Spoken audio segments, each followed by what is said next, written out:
अस्सलाम वालेकुम रहमतुल्लाहि व बरकातहू। आवाज आ रही है? मैंने चेक करो। आवाज आ रही है बच्चों? क्लियर? स्क्रीन क्लियर है? रिप्लाई करिए फास्ट। फातिमा, फहीम, ठीक ना। बच्चों, लास्ट लेक्चर में हम लोगों ने क्या स्टार्ट किए थे?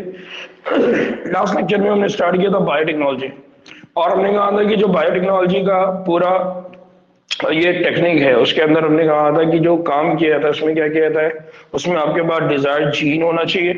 यानी इसके बाद किए थे हमने कि आपको जो कैरेक्टर हासिल करना है, जो खुसूसियात हासिल करना है, उसके लिए जो जीन चाहिए वो जीन आपके पास रहना चाहिए। दूसरा कि आपके पास क्या होना चाहिए, उसका मेजबान, यानी वो जो होस्ट जिसमें आप उसको ट्रांसफर करने वाले हैं। जैसा हमने कहा ना, बीटी कॉटन के केस में बैसिलस थोरेंजिनेसिस के पास से आप जीन ले रहे हैं, और कॉटन कॉटन कौन हो गया? मेजबान। और तीसरा है कि मुंतकिल किए गए डीएनए में क्या होगा, उसको मेंटेन करना है, उसका रख रखाव करना है, और फिर उसको क्या करना है, इनहेरिट करना है, एक जनरेशन से दूसरी जनरेशन में उसको पास करना है।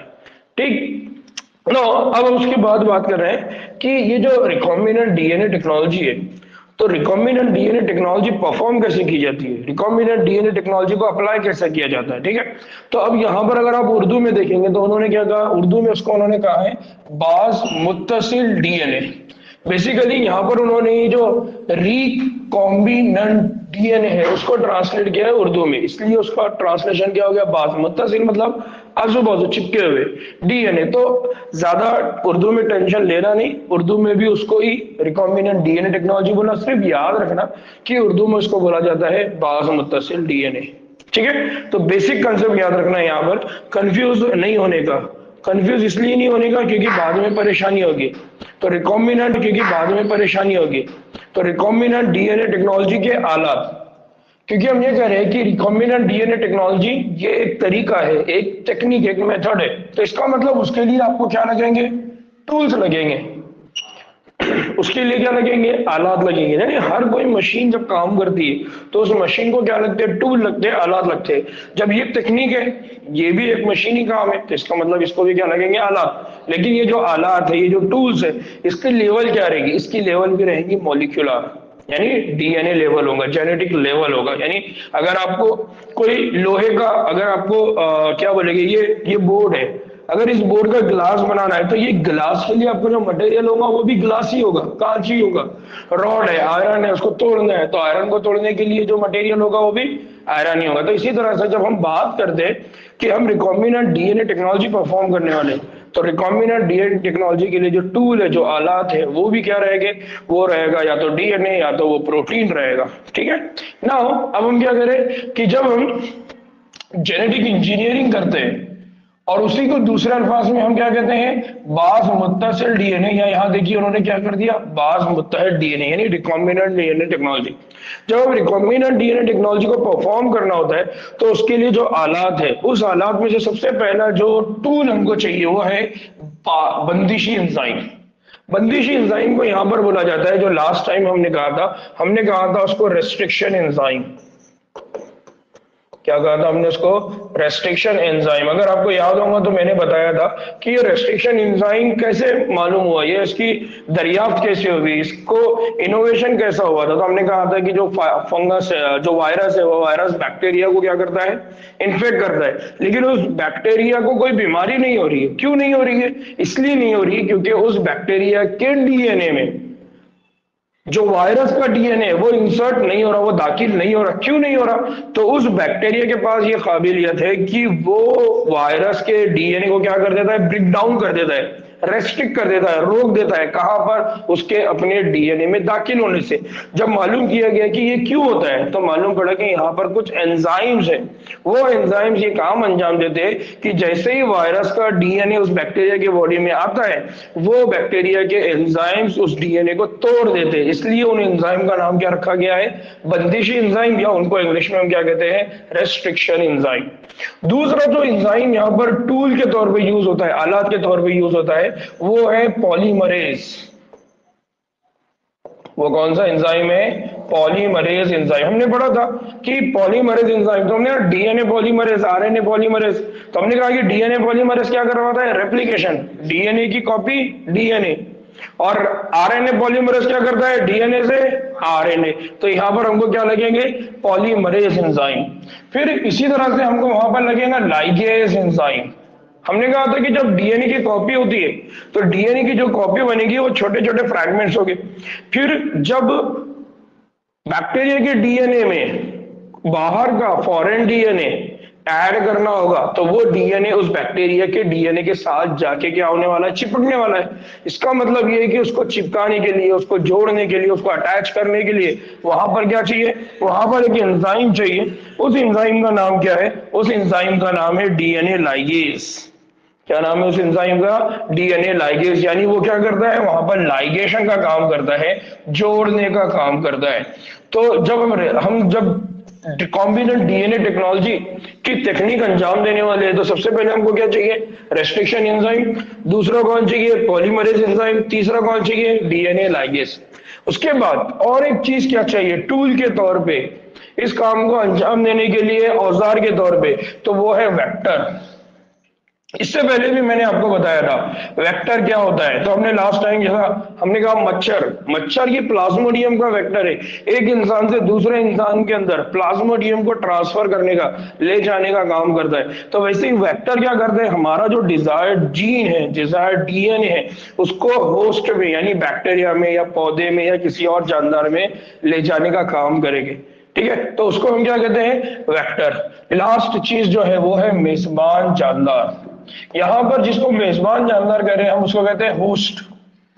अब ये होस्ट कौन हो सकता है, ये होस्ट बैक्टीरिया भी हो सकता है, ये होस्ट प्लांट भी हो सकता है। ठीक है, तो अलग अलग होस्ट होंगे।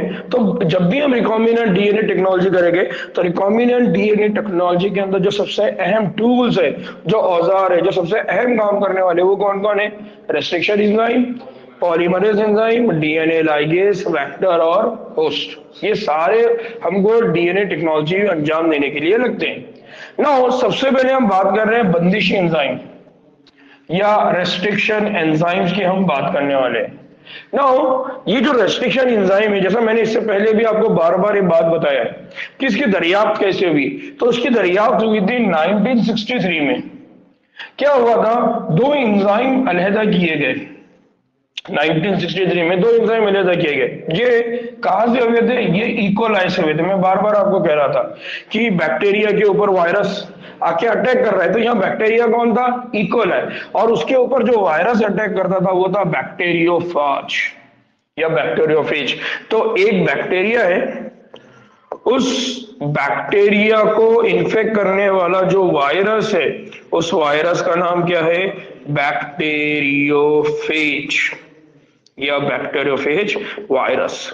तो ये बैक्टीरियोफेज वायरस, तो यहां पर क्या हुआ कि बैक्टीरियोफेज इकोलाई में बैक्टीरियोफेज की नमू को रोक देने का काम ये दो एंजाइम कर रहे थे। उनकी जब दरियाफ्त हुई तो मालूम पड़ा कि ये क्या करते थे, तो इनमें से एक था जो मिथाइल ग्रुप को क्या करता था, डीएनए से मुंसलिक कर देता था, जबकि दूसरा क्या करता था, डीएनए को काटता था। यानी ये क्या करते थे, वायरस के डीएनए को बैक्टीरिया के डीएनए में मिलने से रोकने के लिए दो तरीके।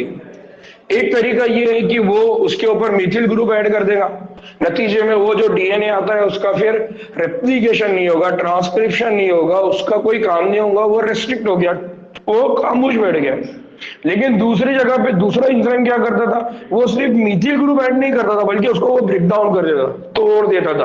तो जो तोड़ने वाला है उसका नाम आगे चल क्या है, जो मौखर जिक्र है, यानी जो बाद में जिसका जिक्र हुआ उस एंजाइम को बाद में क्या कहा गया, बंदिशी एंडोन्यूक्लियेज। उसके बाद उसका नाम क्या रखा गया, रेस्ट्रिक्शन एंडोन्यूक्लियेज। आमतौर पे ये जो एंजाइम है जिसका नाम रेस्ट्रिक्शन एंडोन्यूक्लियस रखा गया, इंडो का मतलब क्या होता है, इंडो का मतलब ये होता है जो क्या करता है, दरमियान में, inside the nucleic acid cut कर रहा है। यानी ये डीएनए है, ये डीएनए के यहां बीच में वो अगर कट कर रहा है तो इसकी वजह से इनका नाम क्या बन गया था, एंडोन्यूक्लियस। और चूंकि ये रेस्ट्रिक्ट कर रहे हैं यानी उनकी दखल अंदाज होने को, अंदर आने को रोक रहे हैं, इसलिए उनका नाम क्या बन गया था, रेस्ट्रिक्शन एंडोन्यूक्लियस एंजाइम्स। तो बेसिक कंसेप्ट याद रखना है कि जो एंजाइम है जो वहां पर क्या कर रहे हैं, बैक्टीरिया में उनके दाखिले को रोक रहे, उसकी वजह से उनका नाम पड़ा रेस्ट्रिक्शन। और चूंकि वो कट करके रोकते थे, तोड़ के रोकते थे, इसलिए नाम पड़ गया रेस्ट्रिक्शन एंडो न्यूक्लियस एंजाइम। यहां पर किसी को कोई डाउट है?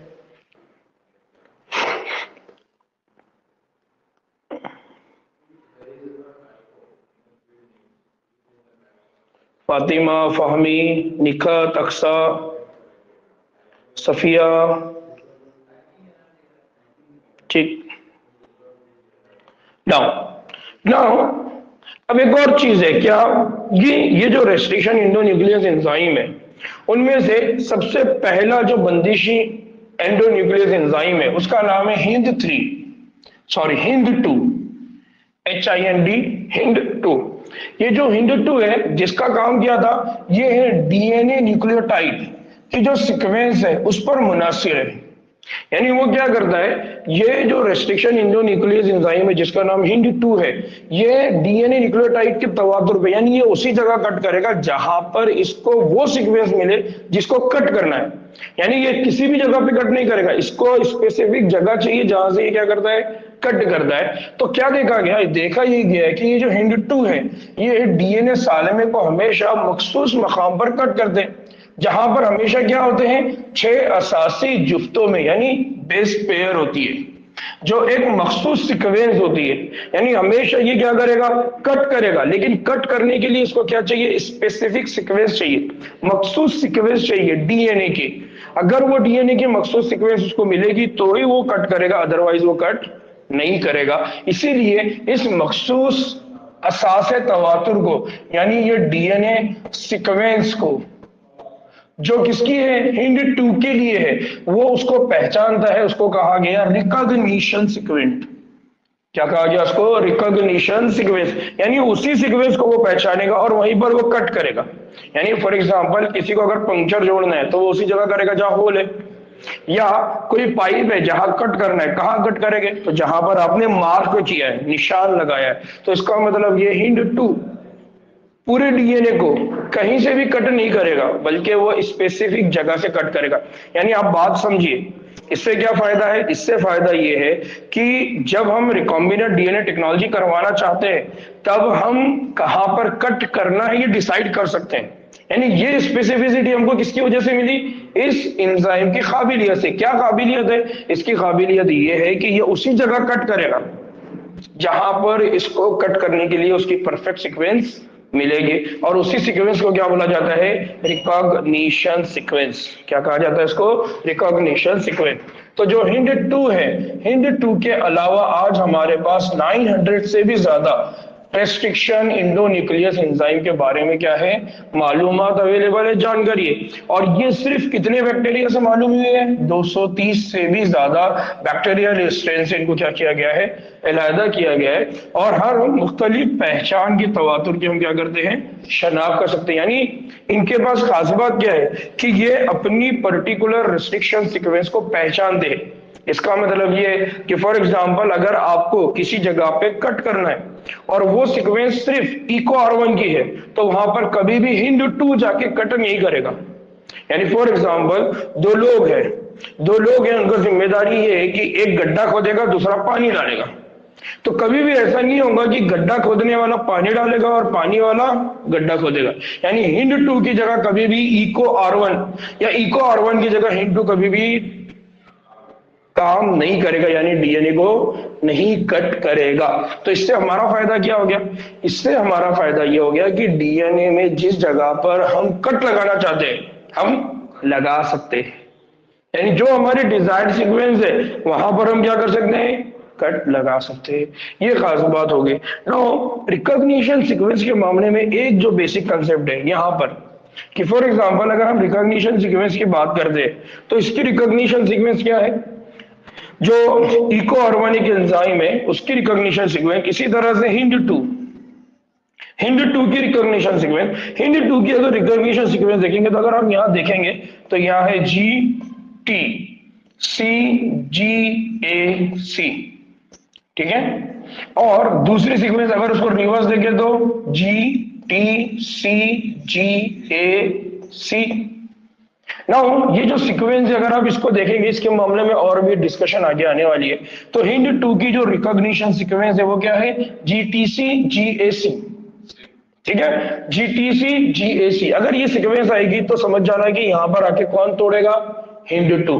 वैसे ही अगर कहीं पर सीक्वेंस की आ जाती है जी ए ए टी टी सी, यानी जी ए ए टी टी सी, तो इस जगह पर क्या होगा? इस जगह पर जो एंजाइम आके कट करेगा वो एंजाइम है इको R1। वो एंजाइम कौन है? Eco R1। तो इको R1 की रिकॉग्निशन साइट। अब एक और चीज कि रिकॉग्निशन साइट पे जब ये कट करेगा तो ये तोड़ेगा किसको? हम ये कहते हैं कि डीएनए की जो सीक्वेंस बनती है, तो डीएनए की सीक्वेंस में एक एक न्यूक्लियोटाइड दूसरे न्यूक्लियोटाइड से जब जुड़ता है तो कौन सा बॉन्ड बनाता है? Phosphodiester bond. एक जो डीएनए का स्ट्रैंड बनता है उसमें जितने भी न्यूक्लियोटाइड एक दूसरे से जुड़ते हैं तो वो क्या बनाते हैं? Phosphodiester bond. इसका मतलब जब टूटेगा भी तो कौन टूटेगा? Phosphodiester bond. तो इसका मतलब है कि रिकॉग्निशन साइट जब टूटती है तो उस वक्त तोड़ने का काम जो रेस्ट्रिक्शन इंडोन्यूक्लियस एंजाइम कर रहा है, तो वो तोड़ किसको रहा है? Phosphodiester bond. याद रहेगा ये?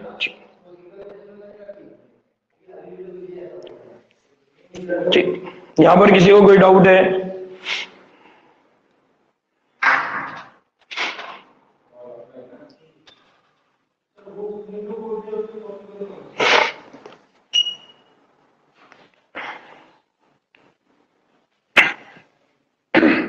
नाउ अब एक और चीज है कि ये जो एंजाइम्स है, इन एंजाइम्स के मामले में एक और बात, हमारी बात रेस्ट्रिक्शन इंडोन्यूक्लियस एंजाइम को लेकर चल रही है। ठीक है, नाउ ये एंजाइम के अगर नोमेनक्लेचर की अगर बात करते हैं, किसकी बात कर रहे हैं? नोमेनक्लेचर। आमतौर पे हम जिसको बोलते हैं ना छिल्ला, है ना, नाम रखते हैं। तो यहां पर हम नोमेनक्लेचर की बात कर रहे हैं, यानी हम किसकी बात कर रहे हैं? निजाम तस्मिया, है ना, इस नाम रखने की बात हो रही है। तो उसकी रिवायत क्या है? उसकी रिवायत में यह है कि अगर आप किसी का नाम रख रहे हैं तो नाम का जो पहला हरूफ है वो कहां से आता है? वो आता है जीनस से। कहां से आता है वो? जीनस। फॉर एग्जाम्पल यहां पर आपने नाम रखा हुआ है हिंद 2। क्या नाम रखा आपने? हिंद 2। तो जब आप हिंद 2 रखते हैं तो सबसे पहला है एच। ये एच जो है, ये एच क्या रिप्रेजेंट कर रहा है? उसका जीनस। क्या रिप्रेजेंट कर रहा है? जीनस। जीनस क्या होता है? स्पीशीज क्या होता है? ये पूरा हम देखने वाले हैं। जीनस है ना, मतलब कोई स्ट्रेन है, उस स्ट्रेन को कहा जाता है जीनस, जो किसी दूसरे स्ट्रेन से अलग है। कोई एक जानदार दूसरे जानदार से अलग है तो आप उसको क्या बोलेंगे? जीनस। नाउ दूसरा जो हरूफ आता है, और दूसरा हरूफ भी, दूसरे हरूफ में कितने हरूफ रहेंगे? 2।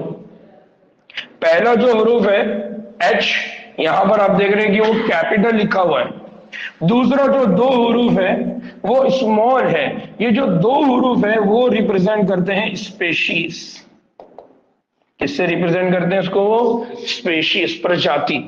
नाउ इस प्रोकैरियोटिक कलिए की नू से लिए जाते हैं, जिससे उन्हें क्या किया गया था? अलहदा किया गया था। यानी जिस भी बैक्टीरिया से आप उसको अलग कर रहे हैं उसका नाम है। फॉर एग्जांपल मसलन इको R1। तो इको R1 में क्या हो गया?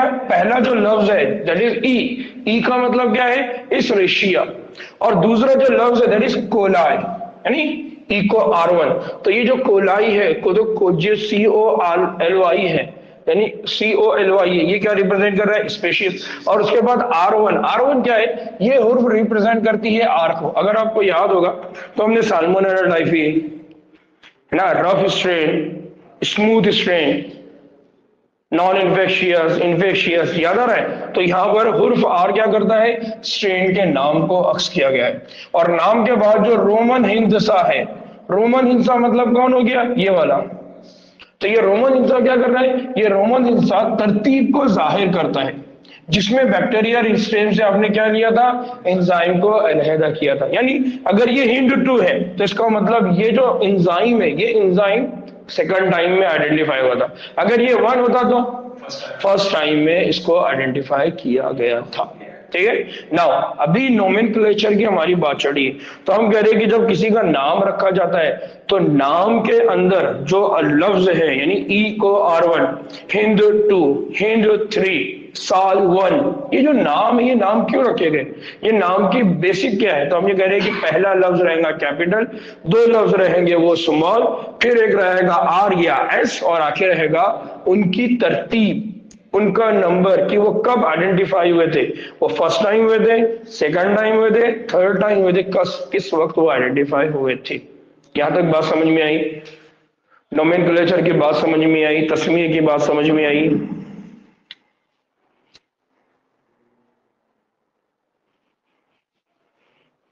सफिया, फातिमा,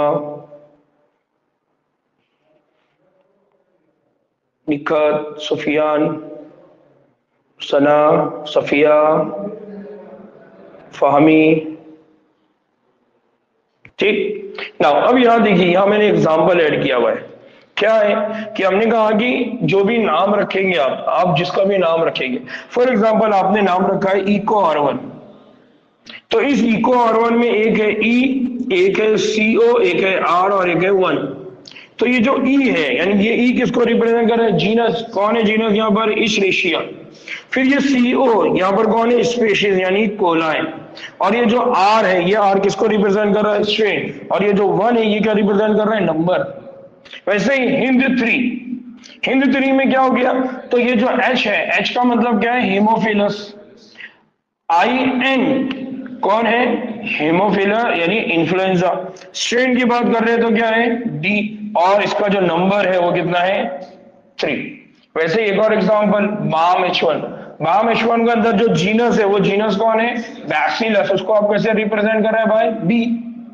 AM, AM कौन है, अमाइलो, ठीक है। और H, और उसके बाद कौन है, I, यानी बाम H1।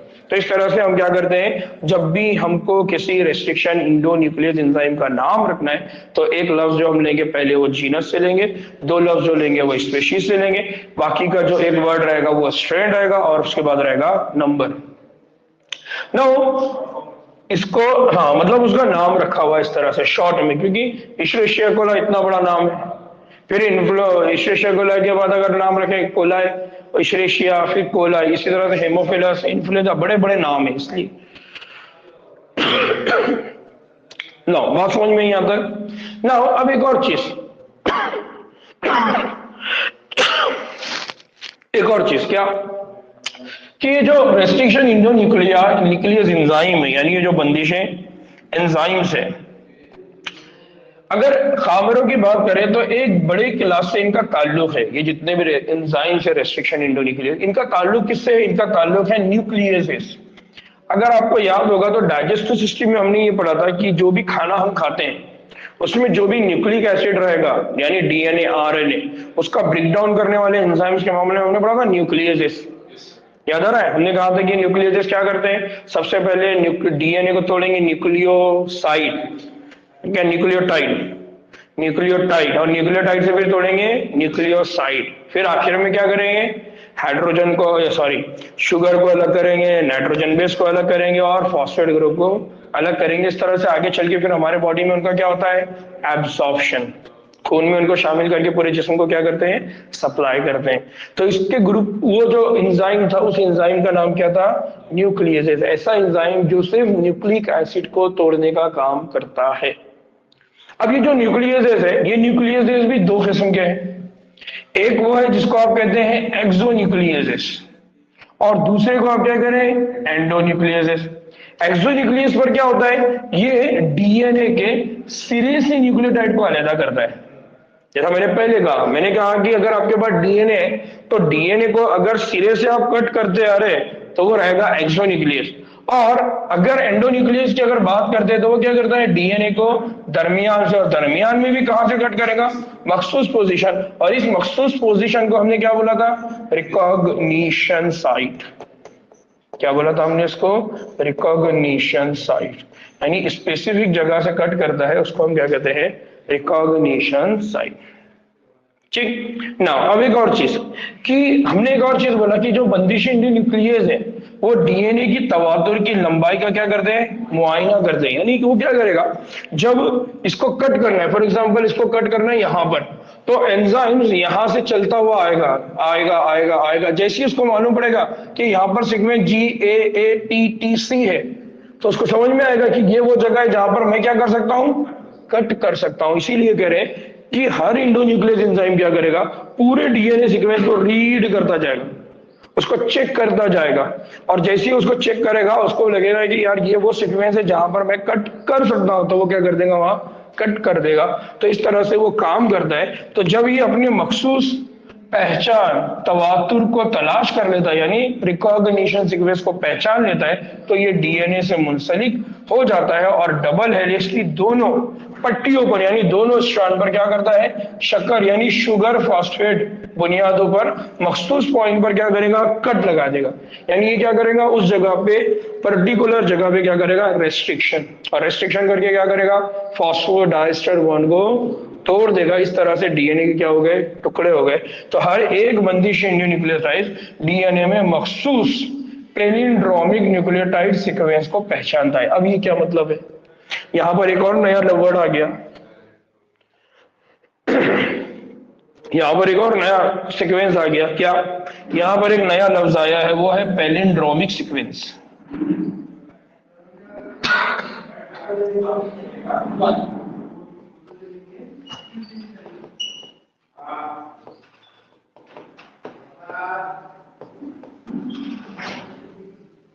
Palindromic sequence. तो जो भी रिकॉग्निशन साइट होती है, वो रिकॉग्निशन साइट कैसी होती है, पैलिंड्रोमिक। पैलिंड्रोमिक का मतलब क्या होता है, पैलिंड्रोमिक का मतलब होता है ऐसी तरतीब जिसको दोनों भी जानिब से पढ़ने पर वो यकसा या एक जैसी होती। पैलिंड्रोमिक सीक्वेंस मतलब ऐसी सीक्वेंस जिनको अगर आप दोनों भी साइड से अगर पढ़ेंगे, तो दोनों भी साइड से जब आप पढ़ेंगे तो दोनों का मीनिंग, दोनों का तलफ्फुज, दोनों भी लफ्ज एक जैसे हो, उसको क्या कहा जाता है, पैलिंड्रोमिक सीक्वेंस। ना अब इसको आपको मैं बता देता हूं, ऑलरेडी हम पहले इसको मैं बता चुका हूं, फिर भी दोबारा बता रहा हूं कि हमारे पास जब पैलिंड्रोमिक सीक्वेंस की हम बात करते हैं, तो पैलिंड्रोमिक सीक्वेंस मतलब वो सीक्वेंस जिसको अगर आप दोनों भी तरफ से पढ़ेंगे तो क्या होगी, एक जैसी होगी। जैसे ये अब इसको एक और डेफिनेशन यहां पर उन्होंने दिया है कि ये हुर्फ का ऐसा मजमुआ है जिन्हें आगे और पीछे यानी दोनों तरफ से पढ़ने पर एक ही क्या बनता है, लफ्ज। जैसे अगर आप यहां से रीड करेंगे तो ये क्या हो गया, मलयालम, MALAYALAM, और इधर से अगर रीड करेंगे तो मलयालम। तो ऐसा पढ़ो या ऐसा पढ़ो, अगर ऐसी कोई सीक्वेंस होती है तो हम उसको क्या कहते हैं, पैलिंड्रोमिक सीक्वेंस। नाउ लफ्ज ये जो पैलिंड्रोम है और डीएनए पैलिंड्रोम में क्या फर्क है, क्या फर्क है। डीएनए में जो पैलिंड्रोम है ये असास जुफ्तों का ऐसा तवातुर है जो पढ़ने को तशरीफ यकसा रखने पर दोनों लड़ियों यानी दोनों पट्टियों में एक जैसा पढ़ा जाता है। क्या मतलब है इसका, इसका मतलब ये है कि अगर आप उसको यहां से पढ़ो या यहां से पढ़ो, यहां पर सिर्फ एक ही लफ्ज था, लेकिन यहां पर लफ्ज तो एक ही है बट दो अलग अलग सीक्वेंस में। ये एक सीक्वेंस है, ये एक सीक्वेंस है, ये एक स्ट्रैंड है, ये दूसरा स्ट्रैंड है। तो एक स्ट्रैंड में दूसरे स्ट्रैंड में, इसका मतलब ये है कि ये एक दूसरे की क्या होती है, कॉम्प्लीमेंटरी। अगर आप यहां से GATTC पढ़ेंगे तो अपोजिट डायरेक्शन में क्या आएगा, GAATTC, तब जाके हम इसको क्या कहते हैं, पैलिंड्रोमिक सीक्वेंस। तो बेसिक कंसेप्ट याद रखना है, पैलिंड्रोमिक वर्ड लफ्ज और पैलिंड्रोमिक सीक्वेंस डीएनए में फर्क क्या है। तो palindromic sequence of DNA it is present in 2 different strand, ये दो अलग अलग स्ट्रैंड पर है, क्योंकि हम कहते हैं कि DNA it is a double helix structure. क्यों दोनों दो अलग अलग स्ट्रैंड पे सेम सीक्वेंस है बट अलग डायरेक्शन में, क्योंकि हम ये कहते हैं कि डीएनए के मामले में जब हमने पढ़ा था तो हमने कहा था कि डीएनए इज कॉम्प्लीमेंटरी नेचर, यानी अगर उधर से G है तो इधर से C, अगर एक स्ट्रैंड पे ए है तो दूसरे स्ट्रैंड पे टी। तो नतीजे में यह होता है कि जब सीक्वेंस अरेंज होती है तो दोनों डायरेक्शन में, अगर अपोजिट डायरेक्शन में उनको पढ़ा जाए तो उसकी वजह से जो सीक्वेंस बनती है वो उसी तरह से बनती है जिस तरह से हमारे पास क्या होता है, पैलिंड्रोमिक वर्ड। इसलिए इसको भी क्या बोल दिया गया है, पैलिंड्रोमिक सीक्वेंस। और पैलिंड्रोमिक सीक्वेंस हमेशा कैसी होती है, इन अ पेयर, जुफ्त में होती है, अकेली नहीं होती। मिसाल के तौर पर मंदरजा ज़ैल तवातुर को अगर हम 5 प्राइम टू 3 प्राइम सिंध पढ़ते हैं और उसी को अगर हम 5 प्राइम सिंध दूसरे सिंध में नहीं 3 प्राइम टू 5 प्राइम सिंध में अगर देखें तो भी क्या होता है, दुरुस्त साबित होती है। ठीक है, तो इस तरह की सीक्वेंस को क्या बोला जाता है, पैलिंड्रोमिक सीक्वेंस। यहां पर किसी को कोई डाउट है? फाहमी, फातिमा, फातिमा, सफिया, सना, साजिदा, अक्सा।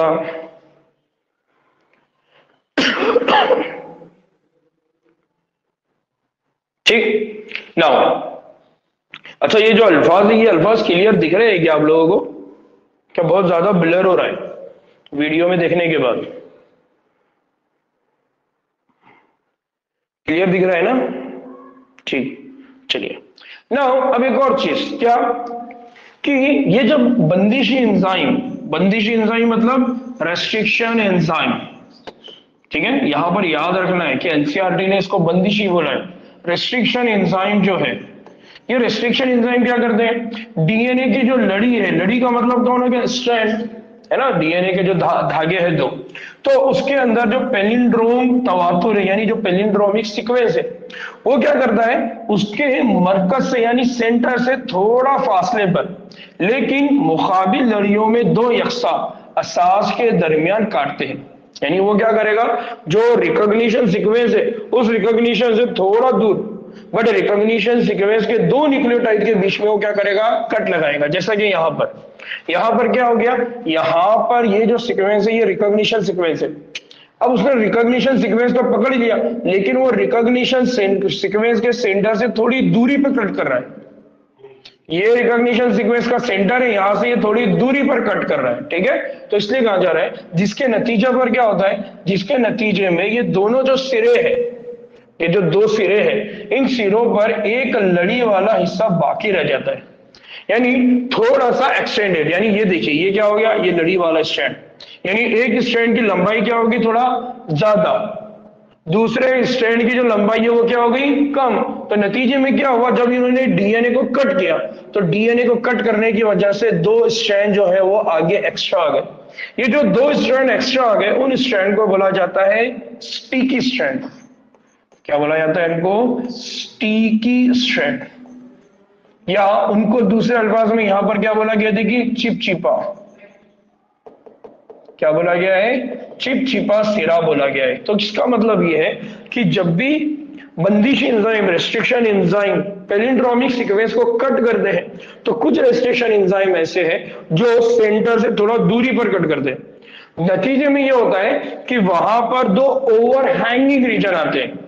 ओवरहैंगिंग का मतलब क्या होता है, लटके हुए, थोड़े से आगे को निकले हुए सिरे बन जाते हैं। और वो आगे को निकले हुए सिरे अगर बनते हैं तो उसको बोला जाता है स्टिकी स्ट्रैंड। क्यों स्टिकी बोल रहे हैं, जैसा हमारे घर में होता है ना, आप लोगों ने वो किसी चीज को अगर चिपकाना है तो हम उसको क्या बोलते हैं यार, एक स्ट्रिप आती है, कौन सी स्ट्रिप बोलते हैं यार उसको, हम लगाते हैं ना, वो चिर आवाज करते हैं, सेपरेट करते हैं, तो क्या नाम है यार उसका, किसी को नाम मालूम है क्या उसका?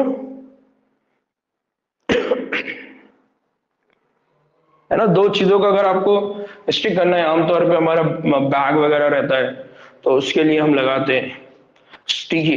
तो सेम उस तरह का होता है कि ये दो सिरे हैं, ये दो सिरे आसानी से एक दूसरे से क्या हो जाएंगे, चिपक जाएंगे। क्यों चिपकेंगे, क्योंकि डीएनए की ये दोनों भी ओवर हैंगिंग रीजन जो बने हुए ये एक दूसरे के क्या है, कॉम्प्लीमेंट्री। अगर इधर ए है तो इधर क्या है, टी, इधर अगर जी है तो इधर क्या है, सी। इसलिए यहां पर क्या होता है, आप देख लीजिए कि यहां पर क्या है, ए टी टी, तो यहां पर कौन था, यहां पर कौन था, टी टी ए यानी टी टी ए यहां पर मौजूद था। नतीजे में ये दो स्ट्रैंड बने। अब जब इनको लेंगे आप एक दूसरे के साथ चिपकाएंगे तो ये आसानी से क्या हो जाएंगे, रिकॉम्बिनेंट, यानी एक दूसरे के साथ ये रिकम्बाइन हो जाएंगे, दोबारा एक दूसरे से क्या हो जाएंगे, जुड़ जाएंगे। दो धागे को काट रहे हैं ना, ये एक स्ट्रैंड है, ये एक ऊपर वाला स्ट्रैंड है, ये दूसरा वाला स्ट्रैंड है, लेकिन जब वो कट करेंगे तो दो अलग अलग साइड से करेंगे, समझा? नतीजे में आपके पास क्या बन गए? Sticky and, over hanging portion, ये चिपचिपा एंड, और जब ये आके जुड़ेंगे तो नतीजे में दोबारा एक दूसरे के साथ क्या हो जाएगा? हाइड्रोजन बॉन्ड बनेगा, और हाइड्रोजन जब बॉन्ड बनेगा तो दोबारा हम बोलेंगे कि अंदर क्या हो गया? रिकॉम्बिनेशन। ठीक है। नाउ हर एक लड़ी में और लटकता सिरा, जिसको है ना ओवरहैंग रीजन बनता है, जिसको कहा जाता है चिपचिपा सिरा, या उसको क्या कहा जाता है? स्टिकिंग। इसे ये नाम इसलिए दिया गया क्योंकि ये अपने किए हुए काउंटर पार्ट, यानी एक स्ट्रैंड है, दूसरा उसका दूसरा जो अपोजिट स्ट्रैंड है, तो वो उसके लिए क्या होगा? काउंटर, यानी अपोजिट पार्ट हो गया, उसके साथ वो क्या बना देगा? Hydrogen bond. और जब हाइड्रोजन बॉन्ड बन जाएगा तो डीएनए के दोनों भी स्ट्रैंड एक दूसरे से चिपक गए, now it will be double stranded DNA. इस तरह से वो सिरों पर चिपचिपाहट डीएनए लाइगेज एंजाइम उनको क्या करेगा? एक दूसरे से आके जोड़ देगा। तो यहाँ पर रेस्ट्रिक्शन इंडोन्यूक्लियस क्या करेगा? कट करेगा। अगर ओवरहैंग रीजन बनता है तो जो सिरे बनेंगे वो कौन से बनेंगे? चिपचिपे, स्टिकी एंड बनेंगे। और स्टिकी एंड अगर होते हैं तो स्टिकी एंड में खास बात क्या होती है? उनके अंदर होता है ओवरहैंग रीजन, थोड़ा सा एक्स्ट्रा आगे को बढ़े हुए न्यूक्लियोटाइड, जो एक दूसरे के लिए क्या होते हैं? कॉम्प्लीमेंट्री, और अपोजिट स्ट्रैंड के लिए कॉम्प्लीमेंट्री होते हैं, जिसकी वजह से नतीजे में जब वो एक दूसरे के सामने आएंगे तो दोबारा क्या बन जाएगा? Hydrogen bond. नाउ बंदिशी जो इंडोन्यूक्लियस है, रेस्ट्रिक्शन इंडोन्यूक्लियस है, उनका इस्तेमाल जेनेटिक इंजीनियरिंग में डीएनए के बाज मुत्तहद, यानी क्या बनाने के लिए? रिकॉम्बिनेंट सालमात बनाने के लिए क्या किया जाता है? इस्तेमाल किया जाता है, जो मुख्तलिफ जराए से या जीनोम से क्या किए जाते हैं? हासिल किए जाते हैं। यानी आप मुख्तलिफ जराए से, जीनोम से का मतलब क्या है? कुछ रेस्ट्रिक्शन इंडोन्यूक्लियस बॉम्ब यानी बैसिलस से है, कुछ हेमोफिलस से, कुछ इकोलाई से, तो अलग अलग बैक्टीरिया से इन एंजाइम्स को क्या किया गया है? हासिल किया गया है, आइसोलेट किया गया है। नाउ यहां पर डाउट क्लियर है? फहमी, अक्सा, निकर, हुसैफा, सफिया, सुफियान, साजिदा?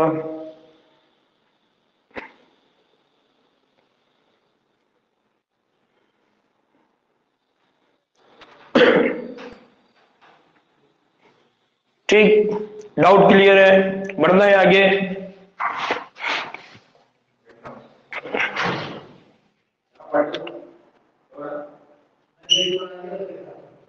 नाउ अब एक और कंसेप्ट, क्या कि हमने क्या कहा? हमने कहा कि जब डीएनए कट होगा तो कट होने के बाद क्या होगा? दो एंड बनेंगे। दो एंड जो बनेंगे वो ओवरहैंग रीजन रहेगा। ओवरहैंग रीजन में खास बात ये रहेगी कि वो ओवरहैंग रीजन रहेगा, वो कॉम्प्लीमेंट्री रहेगा, नतीजे में हाइड्रोजन बॉन्ड बनेगा। इस तरह से दोनों एक दूसरे से क्या हो गए? जुड़ गए, और क्या बन गया? रिकॉम्बिनेंट। नाउ अब एक और बात, क्या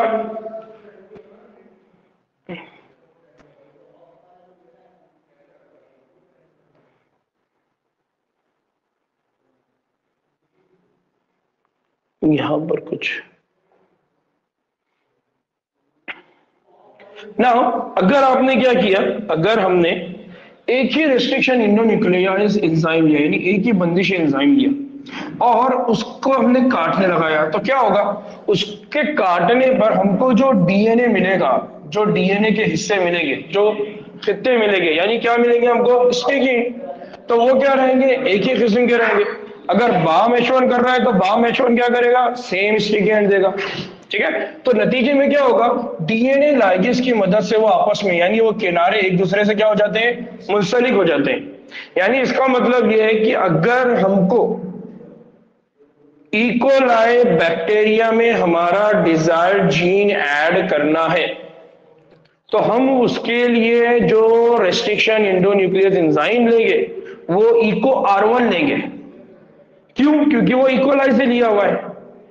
समझ में आ रहा है? और अगर हमने इको R1 से हमारे डिजायर्ड डीएनए को कट किया तो होस्ट को भी किससे कट करना पड़ेगा? इको R1, क्योंकि जब ये यहां कट करेगा तो सेम कट यहां भी करेगा, इसलिए जो एंड बनेंगे वो एक जैसे बनेंगे और नतीजे में वो एक दूसरे से आसानी से क्या हो जाएंगे? जुड़ जाएंगे।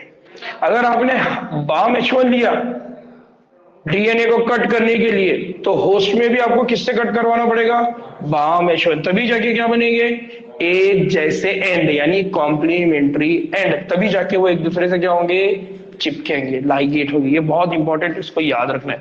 अगर हमने अलग ले लिया तो नहीं होगा। यानी फॉर एग्जाम्पल मेरे को बोला गया कि भाई मैंने वहां से कोई कनेक्शन लेकर आना है, पाइप पे कनेक्शन लाना है, तो मैंने क्या किया, अब पाइप को मैंने कट किया, पाइप को मैंने किस तरह से कट किया और उसको जुड़ाने के लिए किस तरह का पाइप लाना है, मैं अगर तीसरे बंदे को बोलूं तो वो पाइप तो ला लेगा, बट उसका सिरा वो या तो बड़ा कर देगा या तो छोटा कर देगा, उसको कैसे समझ में आएगा। इसलिए वो दोनों भी काम किसने करना है, मैंने ही करना है। यानी आपको जब फॉरेन डीएनए को कट करवा के लेना है और होस्ट में जब डालना है, तो दोनों जगह जब आप कट करवाने वाले हैं तो आपको सेम एंजाइम की जरूरत पड़ेगी, सेम टूल की जरूरत पड़ेगी। बात समझ में आया। नाउ लास्ट, नाउ हम मुकम्मल तौर पर समझ गए, क्या समझ गए, जब तक एक वेक्टर और मार्कस डीएनए को एक ही बंदिश एंजाइम की मदद से नहीं काटा जाता, तब तक बाज मुत्तहद वेक्टर सालमात की तश्कील, यानी तब तक recombinant DNA technology, recombinant DNA नहीं बनेगा। क्योंकि होगा क्या कि आपने क्या करे, जो वेक्टर है जिसके अंदर आपका डिजायर्ड डीएनए, उसको कट लगा दी इको R1 से, अब उसने जो हिंड कट किया वो तो स्टिकी बना दिया, लेकिन अगर आपने हिंड 2 ले लिया तो हिंड 2 तो बीच में से कट करता है, उसकी वजह से जो हिंड बनते हैं वो ब्लंट हिंड बनते, नतीजे में ये होगा कि एक तरफ तो होगा ओवरहैंगिंग और दूसरी जगह कोई भी ओवरहैंगिंग पोर्शन नहीं होगा, तो वो एक दूसरे से जाके जुड़ नहीं सकते। इसीलिए बहुत इंपॉर्टेंट है कि अगर हमको वेक्टर और होस्ट दोनों के अंदर जब कट करवाना होगा तो हम उसके लिए जो रेस्ट्रिक्शन एंजाइम लेंगे वो एक ही लेंगे, एक जैसा लेंगे, सेम लेंगे। ठीक। नाउ अब एक और चीज, यहां पर किसी को कोई डाउट है, बात समझ में आ रही है?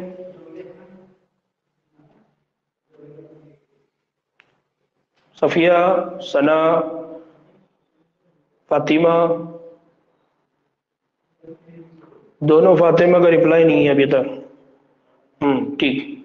नाउ नाउ अब हमारे पास एक क्वेश्चन ही आता है कि हम तो ये कह रहे हैं कि हम डीएनए को क्या करेंगे, आइसोलेट करेंगे, अलग करेंगे, अलहदा करेंगे। कहां से करेंगे, हमारे डिजायर्ड डीएनए को डिजायर्ड सोर्स से। जैसा फॉर एग्जांपल हमने कहा कि जब बीटी कॉटन बनाना था तो बीटी कॉटन बनाने के लिए क्या किया गया, वहां से बैक्टीरिया सेलेक्ट किया गया और बैक्टीरिया जिसका नाम बैसिलस थोराइनजेनेसिस था, वहां से आपने डीएनए निकाला। तो इसका मतलब है कि पहले आपको वो डीएनए को उस सोर्स से अलग करना पड़ेगा, तब जाके आप उसको कहां डालेंगे, पौधे में, कॉटन में। नाउ तो सवाल ये आता है कि डीएनए खिताब की अलहदगी और उनको हासिल कैसा करेंगे।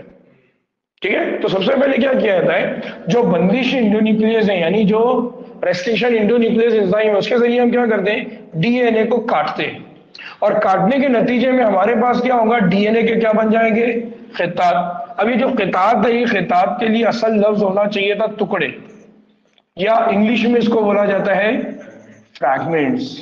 हमको क्या मिल जाएंगे, डीएनए के छोटे छोटे फ्रैगमेंट्स। फिर हम क्या करेंगे, इन फ्रैगमेंट्स को हम क्या करेंगे, एक टेक्निक के मदद से, एक टेक्नोलॉजी की मदद से के जरिए क्या करेंगे, अलहदा करेंगे, उनको सेपरेट करेंगे। और ये जो टेक्नोलॉजी है जिसकी मदद से इसको सेपरेट किया जाता है, इसको कहा जाता है इलेक्ट्रोफोरेसिस।